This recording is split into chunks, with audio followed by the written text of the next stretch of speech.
قریباً 3 ہفتے سوچ و بچار کے بعد کنگ سائمن نے 28 وزیر تلاش کیے، جن میں سے 20 مرد اور 8 عورتیں تھیں۔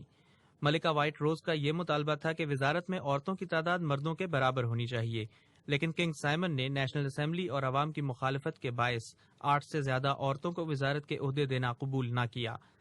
جس دن وزیروں کی فہرست شائع ہوئی، اسی دن ملکہ وائٹ روز نے ملک کی خواتین کے نام ایک اہم پیغام نشر کیا، اور وہ پیغام یہ تھا: میری عزیز بہنوں، سفید جزیرے کی تاریخ میں یہ پہلا موقع ہے کہ اس ملک کی خواتین کو سلطنت کے معاملات میں دخل دینے کا سنہری موقع ملا ہے۔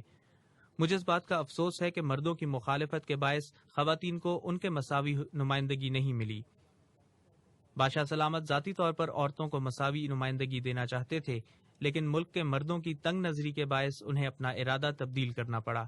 لیکن میں آپ کے ساتھ وعدہ کرتی ہوں کہ جب تک وزارت میں عورتوں کی تعداد مردوں سے زیادہ نہیں ہو جاتی، میں چین سے نہیں بیٹھوں گی۔ جزیرے کی خواتین نے ملکہ کے اس پیغام کا غیر معمولی جوش و خروش کے ساتھ خیر مقدم کیا۔ دارالحکومت میں کوئی 50,000 عورتوں نے جلوس نکالا۔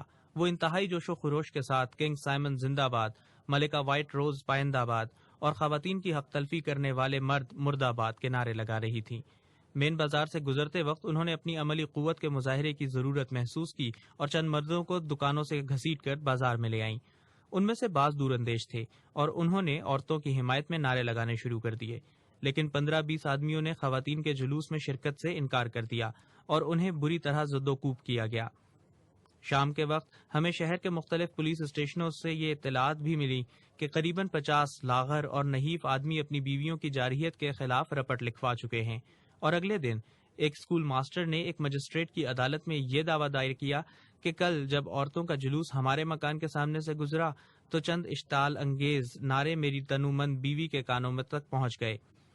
میری بیوی نے جلوس میں شرکت کا ارادہ ظاہر کیا، لیکن میں نے اسے منع کر دیا۔ ابھی ہم بحث کر ہی رہے تھے کہ محلے کی چند عورتیں ہمارے مکان میں گھس آئیں اور انہوں نے میری بیوی کو اس قدر بھڑکایا کہ وہ ہاتھا پائی پر اتر آئی۔ محلے کی عورتوں نے اس کا ساتھ دیا اور مجھے زبردستی پکڑ کر غسل خانے میں بند کر دیا، اور پورے 14 گھنٹے کے بعد مجھے وہاں سے نکالا گیا۔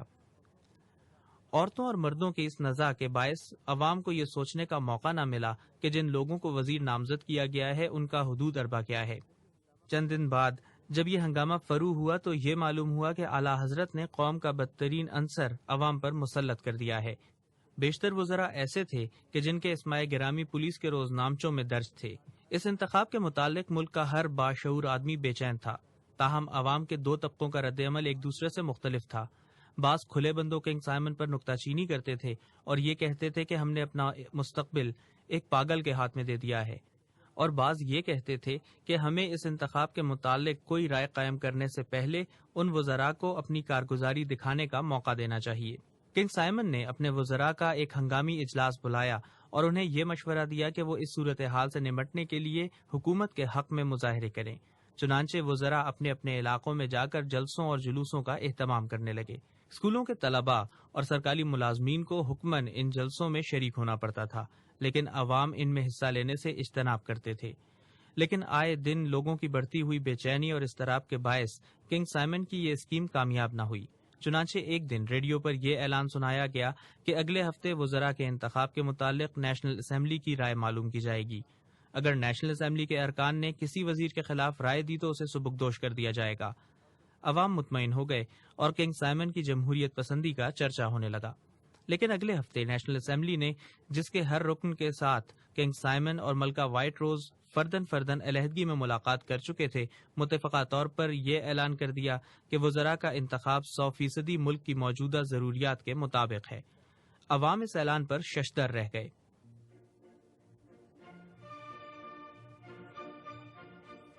وزیر اعظم کا انتخاب۔ سفید جزیرے کے وزیر اعظم کے متعلق جاپانی اخبار نویس مسٹر شنکو منکو کی رپورٹ جس قدر دلچسپ ہے اسی قدر ناقابل یقین معلوم ہوتی ہے۔ وہ لکھتا ہے، اعلیٰ حضرت ہر معاملے میں انتہائی جدت پسند واقع ہوئے ہیں۔ انہوں نے پہلے کابینہ کی تشکیل کی اور پھر وزیروں اور اسمبلی کے ممبروں کا ایک مشترکہ اجلاس بلا کر انہیں اپنا وزیر اعظم منتخب کرنے کا مشورہ دیا۔ نیشنل اسمبلی اور مجلس وزراء کا مشترکہ اجلاس 7 دن جاری رہا۔ اس عرصے میں وزیر اعظم کے عہدے کے لیے کئی امیدواروں کے نام پیش کیے گئے۔ کوئی 150 نام کسی نہ کسی کوتاہی کے باعث رد کر دیے گئے۔ 6 امیدواروں کے متعلق یہ بات تسلیم کی گئی کہ وہ کنگ سائمن کی پیش کردہ شرائط کو کسی حد تک پورا کرتے ہیں، لیکن اس بات کا فیصلہ نہ ہو سکا کہ ان 6 میں سے وزارت عظمیٰ کے عہدے کا بہترین حقدار کون ہے۔ جب کوئی فیصلہ نہ ہو سکا تو انہوں نے چند سرکردہ آدمیوں کو اعلیٰ حضرت کی خدمت میں بھیجا اور یہ درخواست کی کہ ہمیں 3 دن اور دے دیے جائیں۔ مزید 3 دن گرما گرم بحث کے بعد تمام ٹولیوں نے اس بات پر اتفاق کیا کہ یہ 6 امیدوار یکساں بے ضمیر، یکساں غبی، بے حس، مفاد پرست اور ابن الوقت ہیں، اس لیے ان میں سے ایک ایسا آدمی چن لیا جائے جس کی قوت برداشت سب سے زیادہ ہو۔ اس کے لیے ایک شخص نے یہ تجویز پیش کی کہ ان امیدواروں کو ایک ٹانگ پر کھڑا رکھا جائے اور جو زیادہ دیر کھڑا رہ جائے اسے وزیر اعظم بنا دیا جائے۔ دوسرے نے اعتراض کیا کہ یہ طریقہ کار غلط ہے، اس سے صرف ایسا امیدوار کامیاب ہو سکتا ہے جو زیادہ سے زیادہ جسمانی اذیت برداشت کر سکتا ہے، لیکن ہمیں ذہنی لحاظ سے بھی اس کی قوت برداشت کا امتحان لینا چاہیے۔ میرے خیال میں اس کی بہترین صورت یہ ہے کہ امیدوار باری باری ہمارے سامنے کھڑے ہوں اور ہر گروہ کے ارکان باری باری اٹھ کر پہلے انہیں گالیاں دیں اور پھر انہیں جوتے رسید کریں۔ اس کے بعد جو امیدوار انتہائی خندہ پیشانی کا ثبوت دے اسے وزیر اعظم بنا دیا جائے۔ تمام ٹولیوں نے یہ تجویز پیش کرنے والے رکن کی دانشمندی کی جی کھول کر داد دی اور تجویز با اتفاق رائے پاس ہوئی، لیکن 3 امیدواروں نے اس تجویز کے خلاف سخت احتجاج کیا اور اپنے نام واپس لے لیے۔ ایک امیدوار چند گالیاں سننے کے بعد اپنا ضبط و سکون کھو بیٹھا اور اسے رد کر دیا گیا۔ 5واں گالیوں کے مرحلے سے مسکراتا ہوا گزر گیا، لیکن جب جوتے کھانے کی نوبت آئی تو اس کی ہمت جواب دے گئی۔ 6 امیدوار کا نام شوشلنگ تھا۔ وہ گالیاں سنتے وقت ہنس رہا تھا اور جوتے کھاتے وقت مسکرا رہا تھا۔ باری باری ہر ٹولی کے ایک نمائندے نے اسے فصیح و بلیغ گالیوں سے نوازنے کے بعد اس کے سر پر 5 جوتے رسید کیے اور پھر اس کے گلے میں پھولوں کے ہار ڈال کر بینڈ باجے کے ساتھ ہز میجسٹی کنگ سائمن اور ہر میجسٹی وائٹ روز کی رہائش گاہ کی طرف لے گئے۔ ملکہ اور بادشاہ نے ایک کمرے سے نکل کر یکے بعد دیگرے شوشلنگ کے ساتھ مصافحہ کیا اور اسے وزیر اعظم منتخب ہونے پر مبارکباد دی۔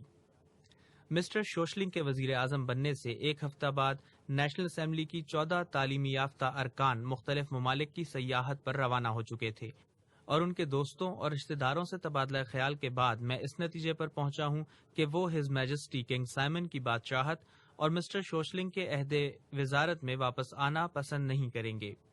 کنگ سائمن کی آمد سے قبل سفید جزیرے کا دورہ کرنے کے بعد میں یہ محسوس کرتا تھا کہ یہ ملک دنیا کے ترقی یافتہ ممالک سے قریباً نصف صدی پیچھے ہے، اور اب میں یہ محسوس کرتا ہوں کہ 6 مہینے کے عرصے میں یہ ملک 6 صدیاں پیچھے جا چکا ہے۔ کنگ سائمن نے جن لوگوں کو وزیر بنایا ہے ان کی اہم ترین خصوصیت یہ ہے کہ وہ انتہائی نااہل اور بددیانت ہیں، اور ان کی کارگزاری کے باعث زندگی کا ہر شعبہ زہر آلود ہو رہا ہے۔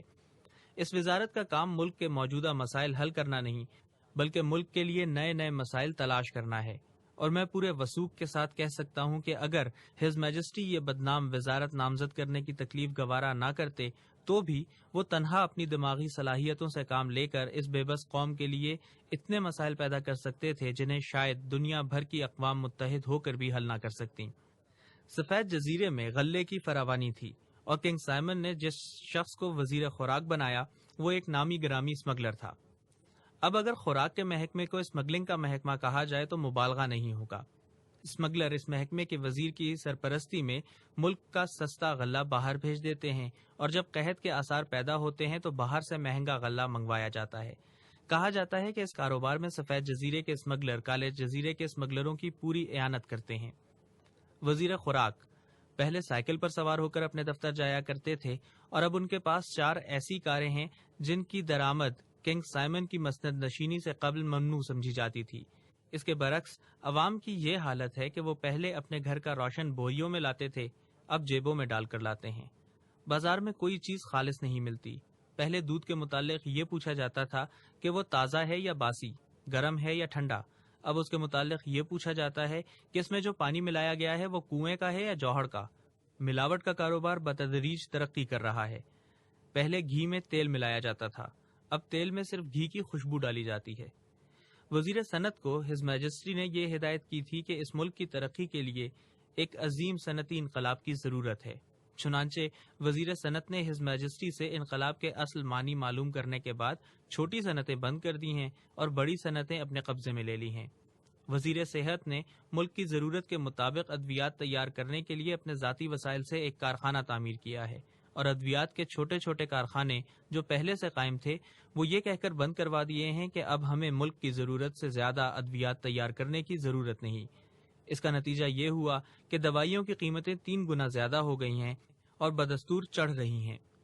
وزیر صحت جب یہ دیکھتے ہیں کہ کوئی دوسرا وزیر ان سے زیادہ کما رہا ہے تو وہ چند دن کے لیے اپنا کاروبار بند کر کے دوائیوں کا ایک مصنوعی قحط پیدا کر دیتے ہیں اور پھر قیمت میں مزید اضافہ کر دیتے ہیں۔ وزیر ترقیات نے ایک سیمنٹ کا کارخانہ کھول لیا ہے اور صرف ان ٹھیکیداروں کے ٹینڈر منظور کیے جاتے ہیں جو کم از کم دگنی قیمت پر اس کارخانے کا تیار کردہ سیمنٹ استعمال کرنے کے لیے آمادہ ہوں۔ وزیر زراعت نے سرکاری خزانے سے ایک بہت بڑی رقم قرض لے کر کسی بیرونی ملک سے ٹریکٹر منگوائے تھے، اور اب کسانوں کو یہ حکم مل چکا ہے کہ وہ کاشتکاری کو ترقی دینے کے لیے ہل کے بجائے ٹریکٹر استعمال کریں۔ یہ ٹریکٹر انہیں کرائے پر مہیا کیے جاتے ہیں اور کرائے کی شرح ایسی ہے کہ فصل تیار ہونے پر کسی کسان کے گھر 1 روپیہ بھی نہیں بچتا۔ وزیر مالیات نے اپنی گرہ سے سرکاری خزانے میں کچھ رقم داخل کرنے کے عوض عوام سے تمام واجبات وصول کرنے کا ٹھیکہ لے لیا ہے۔ غرض سلطنت کی آمدنی کے تمام ذرائع ان وزراء کے ہاتھ میں آ چکے ہیں جنہیں کنگ سائمن کی آمد سے پہلے اس ملک کی کالی بھیڑیں سمجھا جاتا تھا۔ بادشاہ سلامت کسی خاص مقصد کے تحت ہر مہینے وزارت میں کوئی رد و بدل کرتے رہتے ہیں۔ ایک جرائم پیشہ وزیر کو سبکدوش کر دیا جاتا ہے اور اس کی جگہ 2 یا 3 نئے آدمی کابینہ میں بھرتی کر لیے جاتے ہیں۔ چونکہ ریٹائر ہونے والے وزراء عوام کے سامنے نہیں جا سکتے، اس لیے انہیں نیشنل اسمبلی کے ممبر نامزد کر دیا جاتا ہے۔ میرے قیام کے دوران میں وزراء کی تعداد 60 تک پہنچ چکی تھی اور ابھی یہ سلسلہ بند نہیں ہوا تھا۔ خواتین وزراء کی تعداد 17 تک پہنچ چکی ہے اور ان میں سے اکثر مرد وزراء کے ساتھ شادیاں کر چکی ہیں۔ اگر ہز میجسٹی وزراء کی تعداد بڑھانے میں اسی طرح دلچسپی لیتے رہے تو تمام وزراء صاحبان کی بیگمات بھی کابینہ میں شامل ہو جائیں گی اور ان کی تعداد نیشنل اسمبلی کے ارکان کی تعداد سے زیادہ ہو جائے گی۔ وزیروں کے اس لشکر کے لیے محکمے تلاش کرنا مسٹر شوشلنگ کے لیے ایک پیچیدہ مسئلہ تھا، لیکن ہز میجسٹی نے اس کا یہ حل نکالا ہے کہ ہر محکمے میں ایک سینئر وزیر ہوتا ہے جو کام کرتا ہے اور 5-6 جونیئر وزیر ہوتے ہیں جو کوئی کام نہیں کرتے۔ کام کرنے والے سینئر وزیر اور کام نہ کرنے والے جونیئر وزیروں کی تنخواہیں ایک دوسرے کے برابر ہوتی ہیں، لیکن بالا آمدنی کی تقسیم میں سینئر وزیروں کا ایک حصہ زیادہ ہوتا ہے۔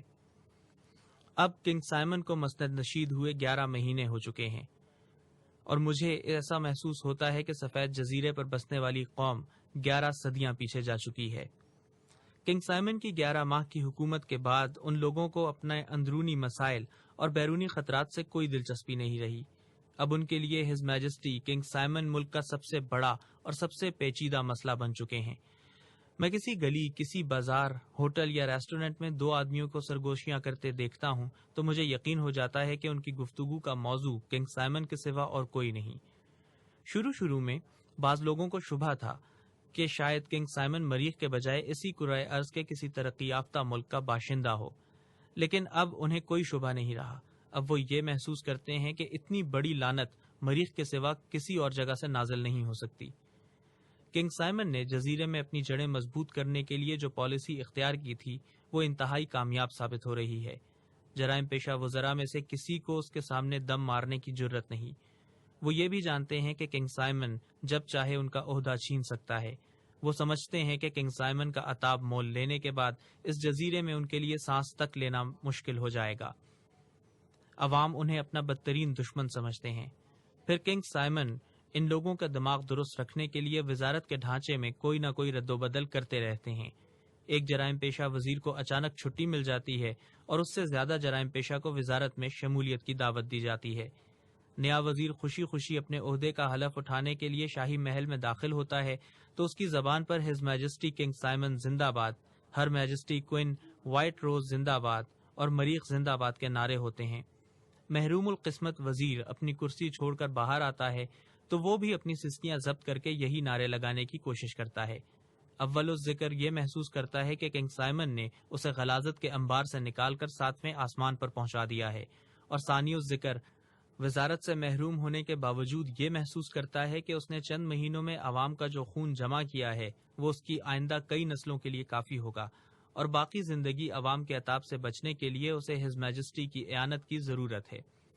کنگ سائمن نے معزول ہونے والے وزیروں کو اس امر کی اجازت دے رکھی ہے کہ وہ اپنی حفاظت کے لیے پرائیویٹ فوج رکھ سکتے ہیں، اور اگر کسی نے زیادہ دولت جمع کر لی ہو تو اپنے لیے ایک چھوٹا سا پرائیویٹ قلعہ بھی تعمیر کر سکتا ہے۔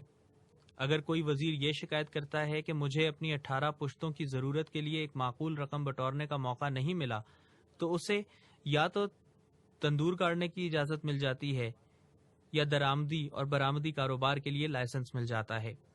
میرا خیال ہے کہ معزول ہونے والے وزراء کو اس طرح کی مراعات حاصل نہ ہوں تو بھی عوام کے محاسبے کے خوف سے ان کے لیے کنگ سائمن کا وفادار رہنے کے سوا اور کوئی راستہ نہیں۔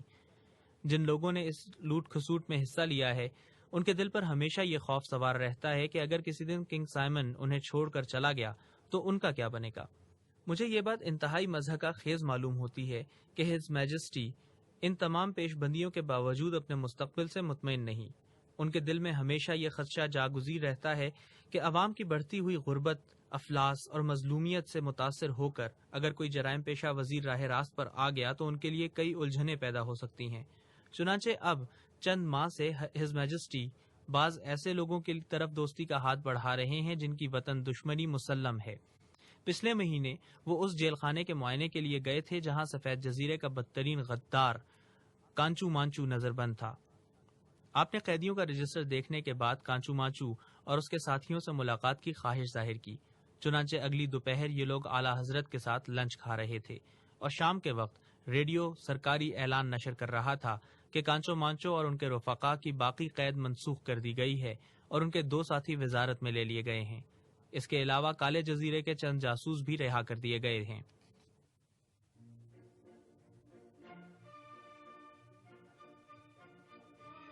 کنگ سائمن کی پہلی سالگرہ۔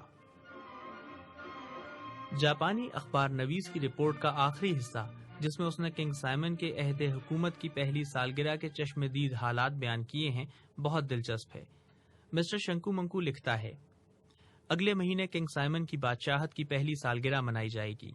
وزیر اعظم شوشلنگ نے یہ تجویز پیش کی ہے کہ مریخ سے ہز میجسٹی کی تشریف آوری کے دن کو کنگ سائمن ڈے کے نام سے پکارا جائے گا۔ ہماری بدقسمتی سے ہز میجسٹی 3 سال کی مدت ختم ہونے کے بعد مریخ واپس تشریف لے جائیں گے، لیکن ان کا عہد حکومت ہمیشہ یادگار رہے گا اور مجھے یقین ہے کہ ہم اور ہماری آئندہ نسلیں تشکر اور احسان مندی کے اظہار کے لیے ہر سال کنگ سائمن ڈے منایا کریں گے۔ میں عوام سے یہ اپیل کرتا ہوں کہ وہ پورے جوش و خروش کے ساتھ کنگ سائمن ڈے کی تقریبات میں حصہ لیں۔ اس کے بعد مسٹر شنکو منکو لکھتا ہے، میں گھر پہنچنے کے لیے بے چین تھا اور اپنے اخبار کے ایڈیٹر کی طرف سے مجھے سفید جزیرے کو خیر بات کہنے کی اجازت مل چکی تھی، لیکن کنگ سائمن ڈے کی تقریبات کے پروگرام کا مطالعہ کرنے کے بعد ایک بار پھر میں نے اپنا ارادہ تبدیل کر دیا اور اخبار کے ایڈیٹر سے یہ درخواست کی کہ مجھے چند دن اور یہاں ٹھہرنے کی اجازت دی جائے۔ کنگ سائمن ڈے کی تقریبات شاہی محل کے اندر منائی گئیں اور مجھے اس بات پر ہمیشہ فخر رہے گا کہ میرے سوا کوئی غیر ملکی اخبار نویس وہاں موجود نہ تھا۔ پروگرام کے مطابق شاہی باغ میں ایک کشادہ شامیانے کے نیچے رقص و سرود کی محفل منعقد ہوئی۔ ناچ اور گانے کا یہ پروگرام بڑی محنت سے تیار کیا گیا تھا، لیکن بادشاہ اور ملکہ اس پروگرام میں دلچسپی لینے کے موڈ میں نہ تھے اور انڈوں اور ٹماٹروں سے داغدار قبائیں تبدیل کر چکے تھے، لیکن بازار کے واقعات کی یاد ابھی تک ان کے دل پر تازہ تھی۔ اس محفل میں مجھے چند یورپین دکھائی دیے۔ گزشتہ 1 سال سے سفید جزیرے میں مغربی ممالک کے سیاحوں کا داخلہ مکمل طور پر بند تھا، یہاں تک کہ ہوائی جہازوں پر سفر کرنے والے جو امریکن، یورپین، چینی، جاپانی یا روسی مسافر تھوڑی دیر کے لیے سفید جزیرے کے ہوائی اڈے پر قیام کرتے تھے، انہیں بھی کسی شہر یا بستی میں داخل ہونے کی اجازت نہیں ملتی تھی۔ میں نے وزیر تقریبات سے ان سفید فام مہمانوں کے متعلق استفسار کیا تو اس نے بتایا کہ یہ لوگ ہز میجسٹی کا طبی معائنہ کرنے کے لیے آئے ہیں۔ ان میں سے ایک جرمنی، ایک روس اور 2 انگلستان کے مشہور و معروف ڈاکٹر ہیں۔ سنہری بالوں اور نیلی آنکھوں والی نوعمر لڑکی ایک فرانسیسی نرس ہے۔ بین الاقوامی شہرت کے یہ ڈاکٹر ہز میجسٹی کا طبی معائنہ کرنے کے بعد انہیں یہ بتائیں گے کہ زمین کی آب و ہوا ان کے ذہنی اور جسمانی قوہ پر کس حد تک اثر انداز ہوئی ہے۔ میں نے کہا، مجھے تو ہز میجسٹی پہلے کی نسبت زیادہ صحت مند معلوم ہوتے ہیں۔ وزیر تقریبات نے ادھر ادھر دیکھنے کے بعد میرے کان میں کہا، میرا بھی یہی خیال ہے، لیکن ملکہ عالیہ یہ محسوس کر رہی تھیں کہ زمین کی آب و ہوا میں زیادہ کام کرنے کے باعث ہز میجسٹی کی صحت خراب ہو رہی ہے۔ اپنی سالگرہ کی تقریبات سے فارغ ہونے کے بعد ہز میجسٹی ان ڈاکٹروں سے معائنہ کروائیں گے۔ میں نے وزیر تقریبات سے باقی 2 آدمیوں کے متعلق پوچھا اور اس نے جواب دیا کہ یہ دونوں امریکی سائنسدان ہیں۔ یہ سائنسدان بادشاہ سلامت کے لیے اپنی حکومت کی طرف سے ایک دوربین کا تحفہ لے کر آئے ہیں۔ آج رات تقریبات سے فارغ ہونے کے بعد ہز میجسٹی اس دوربین کی مدد سے اپنے وطن عزیز یعنی مریخ کا مشاہدہ فرمائیں گے۔ میں نے اپنے کمرے میں پہنچ کر ریڈیو کا سوئچ دبایا تو کنگ سائمن ڈے کی تقریبات کا آنکھوں دیکھا حال نشر ہو رہا تھا۔ میرے لیے نشری تقریر کا آخری حصہ بہت دلچسپ تھا۔ مقرر یہ کہہ رہا تھا، ہمیں افسوس ہے کہ شہر کے بعض لوگ ہز میجسٹی کے شاندار جلوس میں شرکت نہیں کر سکے، لیکن اس افواہ میں کوئی صداقت نہیں کہ انہوں نے جشن کی تقریبات کا بائیکاٹ کیا تھا۔ اصل واقعہ یہ ہے کہ جب جلوس نکل رہا تھا، بعض لوگ شہر کی مختلف عبادت گاہوں میں جمع ہو کر اور بعض اپنے گھروں میں بیٹھ کر ہز میجسٹی کی صحت اور درازی عمر کی دعائیں مانگ رہے تھے۔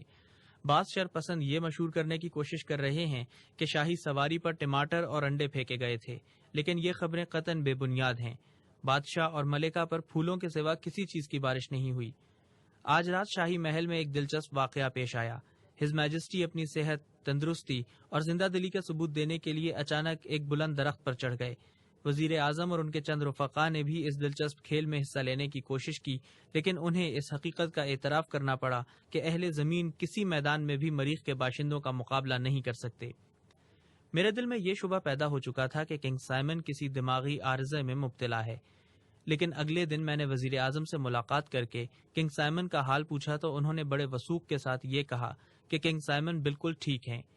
ڈاکٹروں نے ان کا طبی معائنہ کرنے کے بعد یہ رپورٹ دی ہے کہ ان کی صحت قابل رشک ہے، اور اگر کوئی غیر معمولی حادثہ پیش نہ آیا تو کم از کم 50-60 برس اور زندہ رہیں گے۔ میں وزیر اعظم کی باتوں سے مطمئن نہیں ہوا اور اگلے دن اپنے پرانے دوست گاؤشنگ کے پاس پہنچا۔ انہوں نے یہ اعتراف کیا کہ کنگ سائمن کی صحت کے بارے میں انتہائی رازداری سے کام لیا جا رہا ہے، اور مجھے انتہائی کوشش کے باوجود ان کی مزاج پرسی کا موقع نہیں ملا۔ میرے نزدیک درخت پر چڑھنا کوئی غیر معمولی واقعہ نہیں، لیکن کنگ سائمن کی عمر کے آدمی کی یہ پھرتی میرے لیے حیرت انگیز ہے۔ میں نے کہا، درخت پر چڑھنا اتنی عجیب بات نہیں، لیکن یہ منہ نوچنے اور کاٹنے والی بات میری سمجھ میں نہیں آئی۔ یہ مریخ کا کوئی دلچسپ کھیل ہے۔ میں نے ہز میجسٹی کو خوش کرنے کے لیے ایک تجویز سوچی ہے۔ میں نے پوچھا، وہ کیا ہے؟ گاؤشنگ نے جواب دیا، میں نیشنل اسمبلی کے سامنے یہ تجویز پیش کروں گا کہ ملک کے طلباء کے لیے درخت پر چڑھنے کی تربیت حاصل کرنا لازم قرار دیا جائے۔ تیسرے دن میں سفید جزیرے کو خیر بات کہہ رہا تھا۔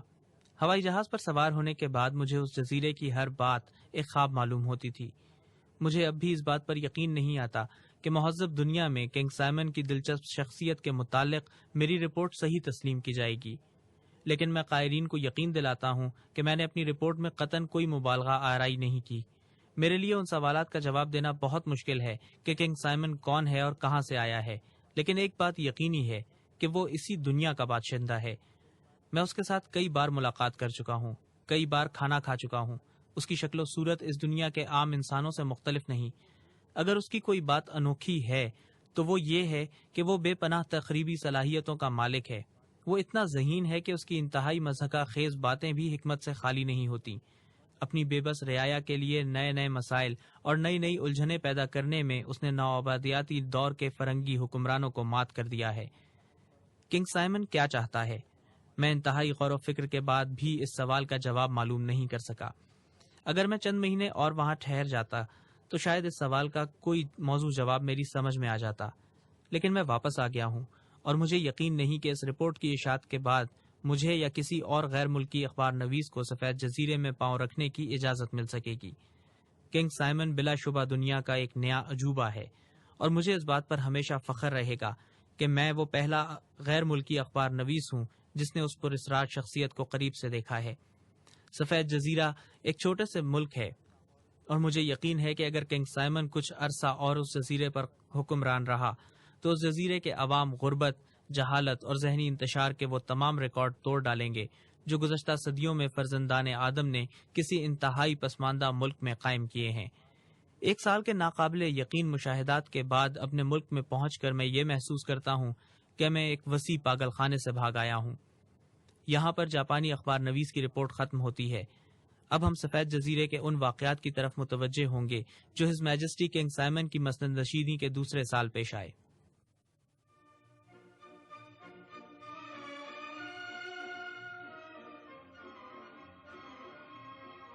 Madam Louisa. کنگ سائمن شاہی محل کے ایک کمرے میں اپنے بستر پر آنکھیں بند کیے لیٹا تھا۔ اس کے سر پر سفید پٹیاں بندھی ہوئی تھیں۔ بستر کے ساتھ ایک تپائی پر دوائیوں کی چند شیشیاں اور ایک کتاب پڑی ہوئی تھی، اور میز کے قریب ایک آرام کرسی پر یورپین نرس سو رہی تھی۔ کنگ سائمن نے اچانک آنکھیں کھول کر ادھر ادھر دیکھا اور اس کی نگاہیں نرس کے چہرے پر مرکوز ہو گئیں۔ وہ بستر سے اٹھ کر بیٹھ گیا۔ تھوڑی دیر بعد وہ ذرا آگے کھسک کر نرس کی کرسی کے قریب ہو گیا اور اس کے سنہرے بالوں پر ہاتھ پھیرنے لگا۔ نرس نے اچانک آنکھیں کھول دیں اور اٹھ کر کھڑی ہو گئی۔ سائمن قدرے کھسیانہ ہو کر: کیا بات ہے، تم ڈر گئیں؟ نرس: یور میجسٹی، میں سو رہی تھی اور مجھے معلوم نہ تھا کہ آپ جاگ رہے ہیں۔ اب آپ کی طبیعت کیسی ہے؟ سائمن: مجھے اس بات کا افسوس ہے کہ میں ٹھیک ہو رہا ہوں۔ نرس: میں آپ کا مطلب نہیں سمجھی۔ سائمن: مجھے ڈر ہے کہ تندرست ہوتے ہی میں تمہاری تیمارداری سے محروم ہو جاؤں گا۔ نرس: یور میجسٹی، آہستہ بات کیجیے۔ ڈاکٹروں کی ہدایت ہے کہ آپ کو چند دن اور بلند آواز سے بات نہیں کرنی چاہیے۔ سائمن: لیکن ڈاکٹر اس وقت مہمان خانے میں سو رہے ہوں گے، وہ میری باتیں نہیں سن سکتے۔ نرس: لیکن ملکہ برابر کے کمرے میں سو رہی ہیں اور وہ ہماری باتیں سن سکتی ہیں۔ سائمن: تم ملکہ سے ڈرتی ہو؟ نرس: جی ہاں، ملکہ سے ڈرنے کی وجوہات کافی معقول ہیں۔ انہوں نے پرسوں مجھے دھمکی دی تھی کہ اگر میں نے آپ کو ایک مریض کی حدود سے تجاوز کرنے کی اجازت دی تو مجھے چوہوں کے آگے ڈال دیا جائے گا، اور میرے بال کھینچتے وقت آپ ایک مریض کی حدود سے تجاوز فرما چکے ہیں۔ آپ اطمینان سے اپنے بستر پر لیٹ جائیں ورنہ میں یہاں سے چلی جاؤں گی۔ سائمن: تم ملکہ سے اس قدر ڈرتی ہو؟ نرس: نہیں جناب، میں چوہوں سے ڈرتی ہوں۔ ہر میجسٹی نے مجھے پوری تفصیل سے بتایا تھا کہ بھوکے چوہے ایک انسان کے ساتھ کیا سلوک کرتے ہیں۔ سائمن: تمہارا نام کیا ہے؟ نرس: میرا نام لوئزا ہے، اور میں شاید پہلے بھی 2-3 مرتبہ بتا چکی ہوں۔ سائمن: اس وقت میں ہوش میں نہیں ہوں گا، لیکن اب مجھے مرتے دم تک یہ نام نہیں بھولے گا۔ لوئزا: اس سے کیا فائدہ ہوگا؟ کل آپ کی پٹیاں کھول دی جائیں گی اور اگلے دن میں ڈاکٹروں کے ساتھ واپس چلی جاؤں گی۔ سائمن: تم نہیں جاؤ گی لوئزا، تم ہمیشہ میرے پاس رہو گی۔ نرس: لیکن یہاں میرا کام ختم ہو چکا ہے۔ سائمن: نہیں، یہاں تمہارا کام ختم نہیں ہوا۔ لوئزا: اگر آپ برا نہ مانیں تو میں یہ کہوں گی کہ ملکہ آپ سے زیادہ ہوشیار ہیں۔ آپ مجھے یہاں ٹھہرانے کے لیے ایک ہیلا تلاش کریں گے اور وہ 100 ہیلوں سے مجھے یہاں سے بھاگنے پر مجبور کر دیں گی۔ سائمن: میں ملکہ کے سامنے اس قدر بے بس نہیں ہوں، میں بادشاہ ہوں۔ لوئزا، میں تمہیں ہر وقت اپنی آنکھوں کے سامنے رکھنا چاہتا ہوں۔ ملکہ کو میری خواہشات کا احترام کرنا پڑے گا، ورنہ… لوئزا: ورنہ کیا؟ سائمن: ورنہ ملکہ کو کسی دور افتاد ملک میں سفیر کا عہدہ قبول کرنا پڑے گا۔ لوئزا، میرے ساتھ وعدہ کرو کہ اگر میں تمہاری حفاظت کا تسلی بخش انتظام کر دوں اور تمہیں اپنے سلطنت میں وہ تمام حقوق دلوا دوں جو ایک ملکہ کو حاصل ہوتے ہیں تو تم یہاں سے نہیں جاؤ گی۔ لوئزا: مجھے یہ حق حاصل ہوگا کہ جب میں ملکہ سے خفا ہو جاؤں تو اسے چوہوں کے آگے ڈال دوں۔ سائمن: ہاں لوئزا، تمہیں اس بات کا پورا اختیار ہوگا، اور صرف اسی بات کا نہیں بلکہ کبھی کبھار اگر تمہارا موڈ خراب ہو جائے تو میں تمہیں ساری رعایا کو چوہوں کے آگے ڈالنے کی اجازت دے دوں گا۔ لوئزا ہنستے ہوئے: لیکن اتنے چوہے کہاں سے آئیں گے؟ سائمن: میں اس ملک کی تمام دولت باہر کے ممالک سے چوہے برآمد کرنے کے لیے وقف کر دوں گا۔ لوئزا: مجھے یقین ہے کہ اس بات کی ضرورت نہیں پڑے گی۔ آپ کی رعایا کو ہڑپ کرنے کے لیے آپ کے وزراء کافی ہیں۔ یور میجسٹی، میں ایک اور خطرہ محسوس کرتا